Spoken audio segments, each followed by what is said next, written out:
और अब खबरों की तफसील। हिंदू संस्था के सरबराह अजय गौतम ने राजीव धवन के खिलाफ सीजेआई को खत लिखा है। उन्होंने सीजेआई से राजीव धवन के खिलाफ कानूनी कार्रवाई का मुतालबा किया है, क्योंकि राजीव धवन के नक्शा फाड़ने के अमल से हिंदुओं के जज्बात मजरूह हुए हैं। उधर हिंदू महासभा के वकील विष्णु जैन का कहना है कि इस मरहले पर सालिसी नहीं चाहते। हमारे नुमाइंदे सुशील ने विष्णु जैन से खुसूसी बातचीत की। बोर्ड ने मध्यस्थता पैनल को ये शर्त रखी है कि इस विवाद को वो मध्यस्थता के द्वारा चाहते हैं सुलझे। सभी जगहों पर कल ये खबर आई, 2 धड़े में सुन्नी सेंट्रल वक्फ बोर्ड बटा। उन्होंने कहा कि हमें इस मामले में जानकारी नहीं है, जबकि उनके वकील ये कह रहे हैं कि जिन्हें जानकारी नहीं है वो जाकर पता करें। हिंदू महासभा के एडवोकेट विष्णु शंकर जैन हैं। हम पूछते हैं कि अगर इस दिशा में कार्रवाई होती है तो क्या वो संभव है, और अगर है तो क्या वो राजी हैं? विष्णु, 40 दिन सुनवाई चली, अब मध्यस्थता की बात सुन्नी सेंट्रल वक्फ बोर्ड पहली बार एग्री कर रहा है कि वो चाहता है। सर, क्या ये संभव है? देखिए, ऐसा नहीं है, क्योंकि कल 4 बजे से पहले तक राजीव धवन साहब ने, जफर आफ जिलानी ने ऐसा कोई भी स्टेटमेंट सुप्रीम कोर्ट के सामने नहीं दिया। और जैसे ही कल सुप्रीम कोर्ट ने अपनी हियरिंग कंक्लूड की और ऑर्डर आज वेबसाइट पे अपलोडेड भी है, judgement reserved, hearing concluded, heard all the parties, उसके बाद सेक्शन 89 ऑफ सीपीसी का स्कोप खत्म हो जाता है। मध्यस्थता और मीडिएशन तभी तक हो सकती है जब तक सुप्रीम कोर्ट की हियरिंग चल रही है। जब सुप्रीम कोर्ट की हियरिंग कंक्लूड हो गई, जजमेंट रिजर्व हो गया, उसके बाद सेक्शन 89 का स्कोप खत्म हो जाता है। इसलिए लीगल सबसे इंपॉर्टेंट लीगल पहलू ये है कि इस मामले में मीडिएशन हो नहीं सकता है। पॉइंट नंबर 2, जो उन लोगों ने प्रपोजल दिया, जो मीडिया में आ रहा है कि हम अपने केस को विड्रॉ करेंगे, प्रोवाइडेड 2 कंडीशन उन्होंने दी है कि सेंट्रल गवर्नमेंट वहां पे जितनी मस्जिदें अयोध्या में उसको रेनोवेट करे। मेरा कहना यह है, सेंट्रल गवर्नमेंट यहाँ पार्टी नहीं है, और वहां पे अगर मस्जिदें रेनोवेट की जाती है तो टैक्स पेयर मनी से आप कैसे रेनोवेट कर सकते हैं? ये आर्टिकल 27 का वायलेशन है। दूसरी बात, उनका दूसरा प्रपोजल ये था कि आर्कियोलॉजिकल सर्वे ऑफ इंडिया के कंट्रोल में जितनी भी मस्जिद है उसको वहां पे उनको इजाजत दी जाए नमाज पढ़ने की। एएसआई यहाँ पे पार्टी नहीं है, तो कैसे यहाँ पे आर्कियोलॉजिकल सर्वे ऑफ इंडिया को डायरेक्शन दिया जा सकता है? तीसरी बात यह है कि जो इस मंदिर की एवज में, इस मंदिर की जमीन के एवज में कोई भी कॉम्प्रोमाइज और कोई भी राइट मांग रहे हैं, उसके लिए हिंदू पक्ष तैयार नहीं, क्योंकि उसका हमारा केस सुप्रीम कोर्ट के सामने ये है कि बाबर ने जो 1528 में किया अपनी तलवार से, आज वक्त है बताने का कि तलवार की ताकत, कलम की ताकत तलवार की ताकत से बड़ी होती है। सुप्रीम कोर्ट उसको अपनी कलम से रेक्टिफाई करे। सुप्रीम कोर्ट का लोगो क्या है? यतो धर्मस्थ जय। और हमारे लिए यहाँ सुप्रीम कोर्ट सामने धर्म की लड़ाई रही है। अयोध्या का मतलब यह है कि जो कभी ना जीती जा सके, और जो बाबर ने 1528 में घृणित कार्य किया, हमारी मंदिर तोड़ी, उसके लिए आज की सुप्रीम कोर्ट उसको रिप्रिमांड करे, उसको सेंसर करे। जब हिंदू 6 दिसंबर 92 के लिए क्रिमिनल ट्रायल फेस कर रहे हैं, तो जो 1528 में बाबर ने किया, उसके वंशज आज जो सुप्रीम कोर्ट सामने अपना राइट मांग रहे हैं, उनको कौन पनिश करेगा? विष्णु, मान लिया जाए कि अगर ऐसा हल निकालने की बात सामने आ रही है, तो आप लोग कैसे मानेंगे कि एक ही हल है, अगर मुस्लिम्स अनकंडीशनली अपोलोजाइज करके अपना केस विड्रॉ करें और हमें ये कहें कि आप वहां पे मंदिर बनाइए, और बाबर ने जो इतिहास में किया वो गलती हुई थी, और हम बाबर के नाम पे अब कोई फर्दर लैंड क्लेम नहीं करेंगे। यही एक कॉम्प्रोमाइज फॉर्मूला हो सकता है। यही कॉम्प्रोमाइज। फिलहाल हिंदू महासभा लगातार मध्यस्थता का विरोध करता रहा, लेकिन सीधे तौर पर उन्होंने कहा है कि अगर मुस्लिम एक अनकंडीशनल माफी मांगे और ये कहें कि इतिहास में जो तमाम आक्रांता थे, चाहे वो बाबर हो चाहे वो औरंगजेब हो, उन्होंने कोई गलती की है, उसके लिए पूरा मुस्लिम समाज माफी मांगता है, तो वो कंप्रोमाइज के लिए तैयार हैं, नहीं तो वो अदालत के फैसले पर ही रहेंगे। फिलहाल मामला सुरक्षित हो गया है। सुप्रीम कोर्ट इस मामले में अब फैसला सुनाने वाला है, लेकिन जो नया जिन्न बोतल से निकल के आया है मध्यस्थता का, उस जिन्न का अब क्या होगा ये आने वाला वक्त बताएगा। लेकिन विरोध दोनों तरफ से उतना ही जारी है जितना सदियों पहले रहा होगा। कैमरामैन गौरव सक्सेना के साथ सुशील पांडे, न्यूज़ 18 दिल्ली। और वहीं सुन्नी सेंट्रल वक्फ बोर्ड की तरफ से वकील शाहिद रिजवी ने न्यूज़ 18 से खास बातचीत की। सुन्नी सेंट्रल वक्फ बोर्ड के हवाले से अपील वापस लेने की बात पर उन्होंने कुछ भी कहने से इनकार कर दिया। शाहिद रिजवी ने कहा कि सालिसी से ही अयोध्या का मसला हल होना चाहिए। पूरा मामला हो चुका है, फैसला सुरक्षित है। शाहिद साहब हैं, सुन्नी सेंट्रल वक्फ बोर्ड की तरफ से हैं। मीडिएशन पैनल में सबसे ज्यादा अगर कोई गया है सुन्नी सेंट्रल वक्फ बोर्ड से तो शाहिद साहब हैं। शाहिद साहब, अब 40 दिन के बाद ये खबर आ रही है कि सुन्नी सेंट्रल वक्फ बोर्ड अपनी अपील को वापस ले रहा है। क्या माना जाए, देर से जागे दुरुस्त जागे? ये आप जो आपने सेंटेंस कहा ये सही नहीं है। मैं इसको मॉडिफाई कर दूं कि कोई कुछ वापस नहीं होता है, सारा मामला कोर्ट के सामने है। Court will take a view.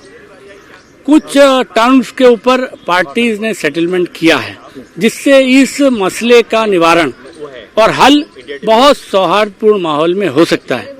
वो टर्म क्या है वो मैं डिस्क्लोज आपको नहीं कर सकता, बट मैं आपको ये अश्योर जरूर कर सकता हूँ वो एक ऐसे टर्म्स हैं जो जिससे विन विन सिचुएशन है। दो कोई भी पार्टी, चाहे वो हिंदू पक्ष हो चाहे मुस्लिम हो, I say that in pluralistic society both the communities are important and the development of both are very important. So therefore both the parties, कोई भी हो, वो अगर पढ़ा लिखा आदमी है, देश के हित में सोचता है, वो उसको ऐसा नहीं होगा कि वो एग्री ना करे। साई साहब, क्या आप लोगों की मांगे हैं? हालांकि डिस्क्लोज तो नहीं करना है, लेकिन क्या ऐसा कुछ मसौदा आप लोगों ने मध्यस्थता कमेटी को भेजा है? क्योंकि जो विरोधाभास है, जफर अब जिलानी साहब की बात करें या शमशाद साहब की बात करें, वो लोग कह रहे हैं कि हमें इस मसौदे के बारे में कोई जानकारी नहीं है। सुन्नी सेंट्रल वक्फ बोर्ड को रिप्रेजेंट कर रहे हैं, लेकिन ये विरोधाभास क्यों? मैं आपको बता दूं, मैं किसी के बारे में कौन क्या कह रहा है, they are entitled for whatever view they have. अगर कहीं इस सेकेंड टर्म के बारे में तो मैं बहुत अच्छी तरह जानता हूं मीडिएशन में कि मीडिएशन पैनल ने सारी पार्टीज को नोटिस दिया था, कुछ पार्टीज नहीं गई, तो क्या हुआ वहां? ऑब्वियसली उन्हें नहीं पता होगा, तो जाके पता कर लो। It's very simple. लेकिन आप ही के पार्टी के व्यक्ति लोग कह रहे हैं कि उनकी जानकारी नहीं है। That's what I am saying, go and find out where is the problem. So far as Sunni Central Board is concerned, they are the main plaintiff number one who has filed the suit. So they had they were before the mediators and they had participated in the process. काफी बड़ा बयान आप दे रहे हैं कि उनको जानकारी नहीं है, वो जाकर पता करें। लेकिन दूसरी बात यह है कि फैसला सुरक्षित हो गया है। जो दलीलें दे रहे थे वकील, वो ये कह रहे हैं कि उनको जानकारी नहीं है, लेकिन मध्यस्थता पैनल में आप हमेशा से रहे हैं। क्या लगता है कि अदालत का फैसला कंसीडर किया जाए या मध्यस्थता में जो आप लोगों ने शर्त रखा है उसके तहत कुछ आना चाहिए? देखिए, कोर्ट के अंदर तो पार्टीज अपना पॉइंट ऑफ व्यू रखेंगी, लीगल जो पॉइंट है उसमें हमने कभी भी कोई कमी करी नहीं है और ना करना चाहिए कोई भी पार्टी को। But at the same time जैसे सुप्रीम कोर्ट ने अपनी होप एक्सप्रेस करी थी 94 में, फिर रिआइटरेट करी 97 में, 2017 में, फिर 2019 में, तो वो और ओवरऑल ऑल्सो कि ये एक ऐसा मसला है जो मेरे हिसाब से तो बैठ के हल करने से आसानी से हल हो जाएगा, बजाय इसके अदालत में एक पार्टी जीतती है, एक पार्टी हारती है, एक फीलिंग खड़ी हो जाती है। जो सर, मध्यस्थता के लिए 3 महीने का समय दिया गया, उसके बाद भी आप लोग अब ये कह रहे हैं लास्ट मोमेंट पे कि मध्यस्थता। पिछली मध्यस्थता जो हुई उसमें पार्टीज ने अपना पॉइंट ऑफ व्यू रखा था, समहाउ अदर, मैं ये नहीं कहता, मैं किसी को ब्लेम भी नहीं दे रहा, वो मध्यस्थता रिपोर्ट उस तरह से नहीं गई और वो फेल हो गया। अब लेकिन सुप्रीम कोर्ट को भी ये एहसास है कि ये मसला कोर्ट के बाहर ज्यादा अच्छी तरह से सुलझ सकता है, इसलिए सेकेंड मध्यस्थता कराई। ये एक्सेप्शनल केस है कि किसी केस में जब के कुछ पार्टीज ने उस समय भी मना किया था कि हम नहीं चाहते मध्यस्थता, उसके बावजूद कोर्ट ने कहा कि आप जो जाना चाहता है उससे वो बैठ के बात करें, तो बात क्लियर। और दूसरी बात मैं आपको बता दूं कि कल भी जो सुप्रीम कोर्ट ने ऑर्डर पास किया है उसमें भी यही कहा है कि पार्टीज को सबमिशन देना है अपने, how to mould the relief. Court decide करता है, एक पार्टी जीती है, दूसरी बात यहाँ कहा है how to mould the relief, इसके ऊपर आपको सबमिशन सबको कहेंगे। ये माना जाए कि सुन्नी सेंट्रल वक्फ बोर्ड अपनी जो अपील है वो वापस लेने की बात कह चुका है, ये माना जाए? मैं ये कह नहीं सकता कुछ भी इसके बारे में, ये सुप्रीम कोर्ट पे डिसाइड करेगा। लेटर लिखा होगा ना आप लोगों ने? लेटर नहीं लिखे जाते इसमें, मैंने बोला ना कि हमने अपनी बात मध्यस्थता कमेटी के सामने, उन्होंने सुप्रीम कोर्ट को दिया है, क्या दिया है ये मैं आपको डिस्क्लोज नहीं कर सकता। मैंने ये इस पे कुछ कमेंट नहीं करना चाहता। तो रिजवी साहब ने साफ तौर से कहा कि वो ये चाहते हैं कि मध्यस्थता से इस विवाद का हल निकलना चाहिए, लेकिन ये बड़ी खबर फिलहाल यही है कि अब उन्होंने ये एक्सेप्ट किया कि वो ये चाहते हैं कि मध्यस्थता से इस विवाद का हल निकलना है और निकले। और इन्होंने ये भी माना कि हम लोगों ने मध्यस्थता कमेटी से एक शर्त रखा है। शर्त क्या है वो तो जानकारी नहीं है, लेकिन बड़ा बयान सुन्नी सेंट्रल वक्फ बोर्ड की तरफ से यही है कि वो अब ये चाहते हैं कि इस विवाद का हल होना चाहिए। कैमरामैन गौरव के साथ सुशील पांडे, न्यूज 18 दिल्ली। न्यूज 18 के editor in chief Rahul Joshi के साथ मरकजी वजीर अमित शाह के इंटरव्यू में अयोध्या तनाज़े को लेकर दिए गए बयान पर साक्षी महाराज ने कहा है कि अमित शाह के साथ साथ अवैसी ने भी फैसले को मानने की बात कही है। न्यूज 18 से खास बातचीत के दौरान साक्षी महाराज ने ये तमाम बातें कही। नेटवर्क 18 के editor in chief Rahul Joshi के साथ इंटरव्यू में केंद्रीय गृह मंत्री अमित शाह ने कहा कि राम मंदिर को लेकर के कोर्ट के फैसले को माना जाएगा। हमारे साथ बातचीत करने के लिए बीजेपी के सांसद साक्षी महाराज हैं, उनसे हम बात करते हैं। सर, राम मंदिर के पर कोर्ट के फैसले को माना जाएगा, कैसे देखते हैं सर इसे?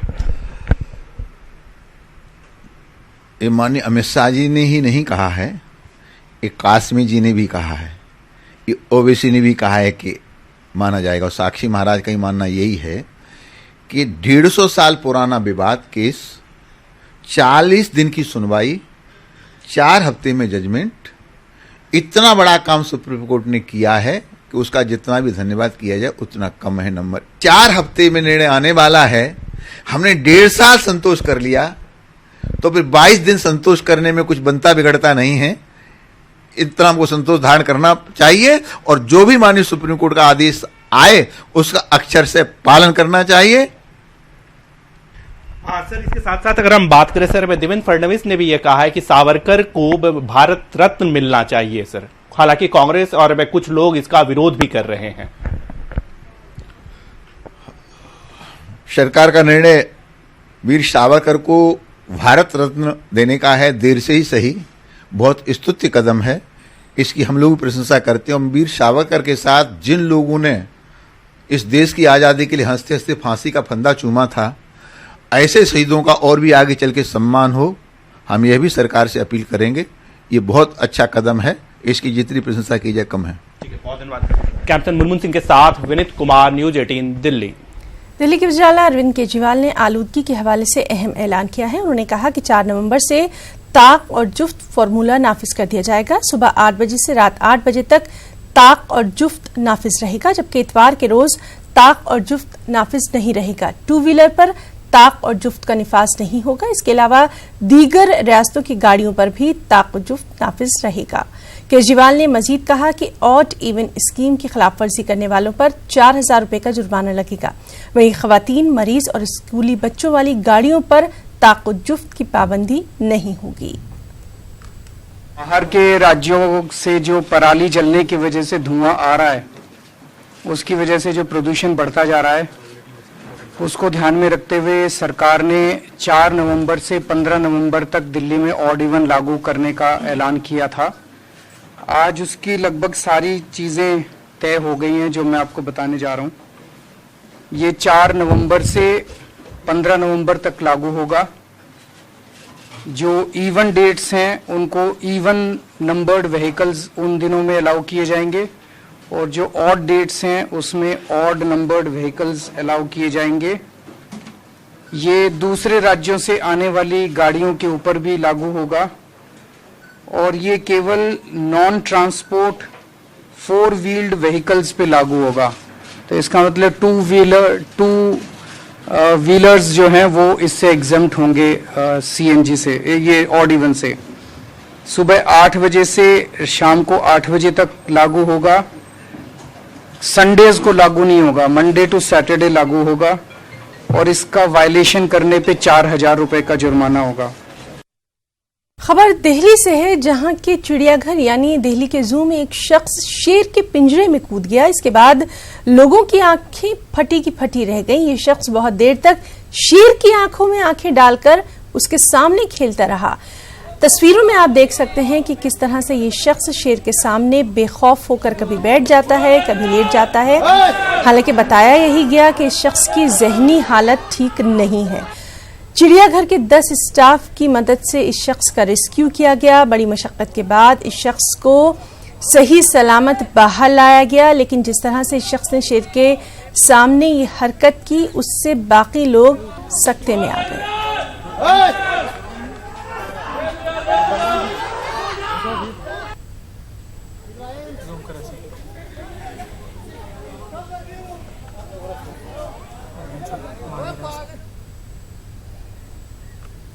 गुज़िश्ता 3 बरसों से जेएनयू के गुमशुदा तालिब इल्म नजीब अहमद की वापसी के मुतालबे को लेकर रांची में खामोश एहतजाज किया गया।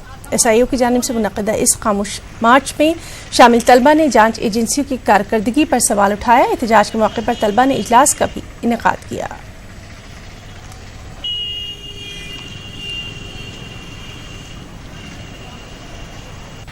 विरोध में प्रदर्शन कर रहे हैं ताकि जो है एक नया हम दे सके कि नजीब जो है कहाँ है, उसको जल्द से जल्द खोजा जा सके। साथ ही साथ ये हम कहना चाहते हैं कि ये एक अकेला का नजीब का मामला नहीं है। नजीब अहमद जो एक छात्र था जेएनयू का, जो MSc का स्टूडेंट था, वो एक गरीब घर का था, एक छोटे से कस्बा का था, उत्तर प्रदेश के कस्बा का था, बदायूं का था। ये एक मैसेज है, तो इस मैसेज के प्रति हमारा विरोध है। पूरे देश में ये मैसेज जाए कि हम लोग भी नजीब के लिए इंशाल्लाह इससे भी बड़ा हम लोग आंदोलन करेंगे, इससे भी ज़्यादा आंदोलन करेंगे ताकि CBI पे दबाव बने, ताकि वो जल्द से जल्द उनको खोज पाए। और हम जानना चाहते हैं कि 3 साल से आखिर वो जिंदा है भी या नहीं भी। कम से कम उनकी माँ को तो सुकून मिलेगा ये जान के कि वो जिंदा है या नहीं है। इंडियन यूनियन मुस्लिम लीग के जरिए झारखंड में फलाही कामों के साथ साथ सियासी मजबूती के लिए मुसलसल कदम उठाए जा रहे हैं। 3 रोजा दौरे पर केरल से आए लीग के ऑब्जर्वर MS अलवी ने वाज़ेह किया कि रियासत में करीब होने वाले असेंबली इंतखाबात के लिए झारखंड पार्टी और TMC के साथ मुआहदा हो चुका है और मजीद पार्टियों से इत्तेहाद की कोशिशें जारी हैं। न्यूज़ 18 उर्दू से खास बातचीत में उन्होंने कई सीटों पर लीग के उम्मीदवारों की कामयाबी का दावा किया। साथ ही मजलिस इत्तेहादुल मुस्लिमीन के सदर असदुद्दीन अवैसी को भी तनकीद का निशाना बनाया। इलेक्शन में हम लोग को लाजम लड़ना है, इसके लिए हमारा पार्टी पूरा तैयारी करता है। अलायंस का बात चलता है, हम लोग को पूरा कोशिश करता है अलायंस को जितना जो हमारा साथ जो अलायंस के लिए तैयार है, हमारा दरवाज़ा खुला है। झारखंड में मुस्लिम लीग का रहना बहुत चांस है, इसलिए हम लोग इधर बहुत सोचता है जितना भी पार्टी का साथ अलायंस कर सकता है हम लोग को पूरा कोशिश में है। मुस्लिम लीग का सामने ओवैसी का पार्टी कुछ भी नहीं है, वो तो एक तूफान जैसा है, तूफान आएगा ऐसा ही जाएगा। मुस्लिम लीग ऐसा नहीं है, मुस्लिम लीग पुराना पार्टी है, ओवैसी का पार्टी एक फैमिली पार्टी है। वो पहले उसका फादर था, अभी वो आया है, उसमें दूसरा कोई लीडर आप नहीं सुनेगा। मुस्लिम लीग ऐसा नहीं, मुस्लिम लीग पूरा आदमी के लिए काम करता है, खाली मुस्लिम के लिए नहीं, सबके लिए मुस्लिम लीग काम करता है। बिहार असेंबली इंतखाबात 2020 के लिए महाज आरइयों का सिलसिला शुरू हो चुका है। बीजेपी के कौमी सदर अमित शाह के बयान के बाद सियासी पारा चढ़ गया है। मरकजी वज़ीर दाखिला अमित शाह ने कहा कि 2020 असेंबली इंतखाबात NDA नीतीश कुमार की क़यादत में लड़ेगा। उन्होंने मजीद कहा कि JDU और BJP का इत्तेहाद मुस्तहकम है और BJP JDU के साथ ही इंतखाब लड़ेगी। और अमित शाह ने ये तमाम बातें नेटवर्क 18 के editor in chief Rahul Joshi के साथ दिए गए खास इंटरव्यू में कही। क्रूशल स्टेट अगले साल 1.5 साल में इलेक्शन पे जाएगा, वो है बिहार, जहां पर आपने नीतीश कुमार के संग गठबंधन में चुनाव लड़ा है। कुछ नोकझोंक चल रही है, तो क्या भारतीय जनता पार्टी बिहार में इस बार अपने आप अलग से चुनाव लड़ेगी? देखिए, जदयू और भाजपा का गठबंधन अटल है, दोनों पार्टियां साथ में चुनाव में जाएगी और हम नीतीश जी के नेतृत्व में चुनाव लड़ेंगे, स्पष्ट। जहां तक बिहार का सवाल है, राष्ट्रीय स्तर पर NDA मोदी जी के नेतृत्व में राजनीति के क्षेत्र में काम करता है। तो आप ये कह रहे हैं कि आप दोनों के बीच में कोई अनबन नहीं है, साथ में ही चुनाव? देखिए, गठबंधन होता है तब छोटी बहुत नीचे के स्तर पर अनबन होती ही है, वो होनी ही चाहिए, वो ही स्वस्थ गठबंधन के लक्षण है। परंतु मतभेद और मनभेद की स्थिति में नहीं परिवर्तित हुए। हम अच्छे से चुनाव लड़ेंगे, एक साथ होकर चुनाव। नाज़रीन, अमित शाह का ये पूरा इंटरव्यू आप देख सकते हैं आज रात 8 बजे। आगे बढ़ेंगे। JDU के जनरल सेक्रेटरी KC त्यागी ने अमित शाह के बयान का इस्तकबाल किया। KC त्यागी ने कहा कि अमित शाह के बयान से जो भी शक थे वो दूर हो गए हैं। सभी ज़िमनी इंतखाबात और 2002 के JDU और BJP का इत्तेहाद बना रहेगा। KC त्यागी ने न्यूज़ 18 से खास बातचीत की। JDU के प्रधान महासचिव KC त्यागी से सर, न्यूज़ 18 के editor in chief Rahul Joshi के साथ इंटरव्यू में बीजेपी के राष्ट्रीय अध्यक्ष अमित शाह ने साफ कर दिया है कि नीतीश कुमार ही NDA के नेता होंगे, 2020 में उन्हीं के नेतृत्व में चुनाव लड़ा जाएगा। मैं श्री अमित शाह जी के स्वागत के वक्तव्य का स्वागत करता हूं। उन्होंने श्री अटल आडवाणी जी के उस अटल फैसले पर मोहर लगाने का काम किया है जिसमें 2015 में श्री नीतीश कुमार के नेतृत्व में पहली बार एनडीए ने चुनाव लड़ा था और वो मुख्यमंत्री